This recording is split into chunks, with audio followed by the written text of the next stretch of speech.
তো আজকে আর দেরি করলাম না, তাড়াতাড়ি খড় কাটার জন্য এখানে চলে আসলাম। তো এই যে খড়ের স্তূপটা এখানে দেখতে পাচ্ছেন আপনারা, এখানে আসলে আমরা খড় স্তূপ করে রেখে দিয়েছি, কেননা এখানে উঁচু করে না রাখলে এই খড়গুলো নষ্ট হয়ে যায়। তো খুব সুন্দরভাবে পরিপাটি করে ঢেকে রাখতে হয়, না হলে বৃষ্টির পানিতে ভিজে আবার খড়গুলো নষ্ট হয়ে যায়। তো দেখতে পাচ্ছেন ভিতরে কি সুন্দরভাবে খড়গুলো রেখে দিয়েছি। তো আমার যেহেতু 4টা গরু, সেই জন্য 4টা খড় আর কি লাগবে। মানে সকালে অল্প করে খেতে দিই, তো দুপুর বেলা অনেকগুলো ঘাস এনে মানে 1 বালতি পরিমাণ করে ঘাস 4টা গরুকে দিয়ে দিই। তো আমি 4টা আটি নিয়ে নিলাম। তো ওই যে দেখছেন কিছুদিন থেকে বৃষ্টি হচ্ছে, বৃষ্টি হওয়ার ফলে তাই দেখুন খড়গুলো ভিজে গেছে। এভাবে যদি খড় ভিজে যায় তাহলে কিন্তু এই খড় পেকে না, পচে যায়। তো এখন কিছু করার নেই, এই অবস্থায় নিয়ে যেতে হবে। তো এই যে দেখতে পাচ্ছেন আমার ছাগলের বাচ্চাটা তার মায়ের দুধ খাচ্ছে, এর পাশে আমার ছোট বোনটা বসে আছে। তো এখন এগুলাকে কাটতে হবে। তো এগুলা যখন আমি ভালো করে দেখলাম তখন তো আমার মাথা নষ্ট হয়ে গেল, কারণ এই খড়গুলো অনেক ভিজে গেছে। আর এই পাশে গরুগুলো খাওয়ার জন্য খুব ছটফট করতেছে, সকাল থেকে এখনো কিছু খায়নি এগুলা। তো এই গরুগুলা খুবই শান্ত প্রকৃতির, এদেরকে যদি অর্ধেক বেলা খাবার নাও দেওয়া হয় তাও এরা মনে করেন যে কোনো চিল্লাচিল্লি লাফালাফি করে না, এরা খুবই শান্ত। এদিকে কাঁচিটার দাঁড় শেষ হয়ে গেছে, কাটতে চায় না ভালোভাবে। দাঁড় করাতে গেলে দেখা যায় যে একটা কাঁচি কিনতে লাগে আপনার 80-90 টাকা, দাঁড় করাতে নেয় 60-70 টাকা। দেখা যায় যে যেই টাকা দিয়ে দাঁড় করাবো ওই টাকা দিয়ে ওই টাকা থেকে আরো কিছু টাকা ভরলে একটা নতুন কাঁচি পাওয়া যায়। তো এই যে বালতিটা, এই বালতিতে 1 বালতি পরিমাণ ঘাস প্রতিদিনই দেই আমি, তাও ওদেরকে পেট ভরাতে পারি না।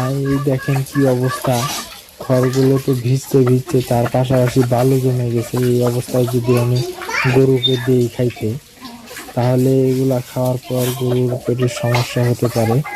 এ মা। তো এই অবস্থায় আর এই খড়গুলো দিব না, এগুলো এখন রোদে শুকোতে দিব। রোদে শুকালে আপনার এই বালুগুলা চলে যাবে পরবর্তীতে ঝাঁকে দিলে। তো এখন এগুলা ভালোভাবে খুলে দেখতে হবে আসলে কি সমস্যা। তো এগুলো আমি নতুন করে আবার ভালো 4টা আটি নিয়ে আসলাম। তো নিয়ে এসে এখন এগুলাকে পুনরায় কাটতে হবে। এগুলো ভালো, এই খড়গুলাতে অনেক ময়লা থাকে, এই ময়লাগুলো ঝেড়ে না নিলে এগুলা খেলে আবার অনেক সময় গরুর পেটের সমস্যা হয়, পায়খানা নরম করে। তো প্রথমে আমি ঝেড়ে নিই, ঝেড়ে নিয়ে তারপরে সুন্দরভাবে ছোট ছোট করে কেটে দিই, যাতে ওদের দাঁত ভালো থাকে। খড় এভাবে কেটে গরুকে খাওয়ালে মানে গরুর দাঁত ভালো থাকে। এই যে দেখতে পাচ্ছেন একটা আটি পরিমাণ খড় হয়েছে। তো প্রথমটাকে দিয়ে দিই।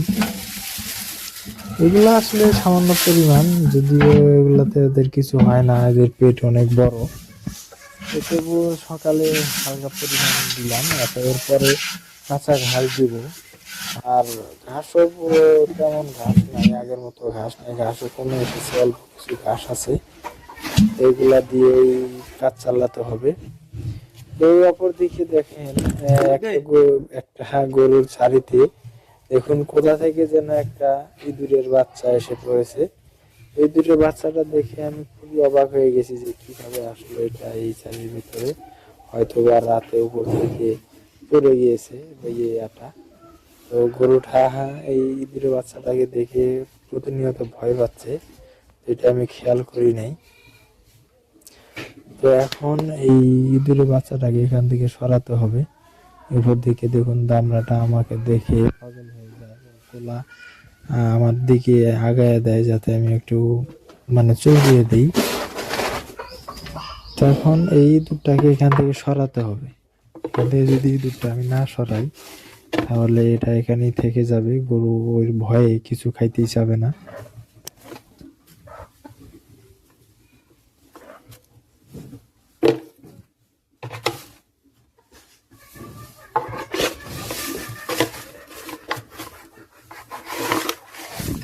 ওই দুধটাকে এখন সরিয়ে নিলাম, সরিয়ে নিয়ে এখন এই গরুর চারিটা মানে কালকে খাবার দিছিলাম, ওই খাবারগুলো আর কি নষ্ট করছে, যেগুলো খায় না অবশিষ্ট আছে সেইগুলাকে এখন পুনরায় পরিষ্কার করিয়ে নতুন যে খাবারগুলো আছে ওগুলা কেটে কেটে দিব। দেখতে পাচ্ছেন ওগুলা সরাইতে দিতেছে না, কারণ ওগুলা ওদের সমান জমানো সম্পদ, সেই জন্য সরাইতে দেয় না। তো এগুলো সরিয়ে সরিয়ে ভালো একটা ইয়ে করে ওদেরকে খাইতে দিতে হবে। তো আজকে এই পর্যন্তই, থাকেন ভালো থাকেন সুস্থ থাকেন, পরবর্তী ভিডিও আমন্ত্রণ রইল। ধন্যবাদ।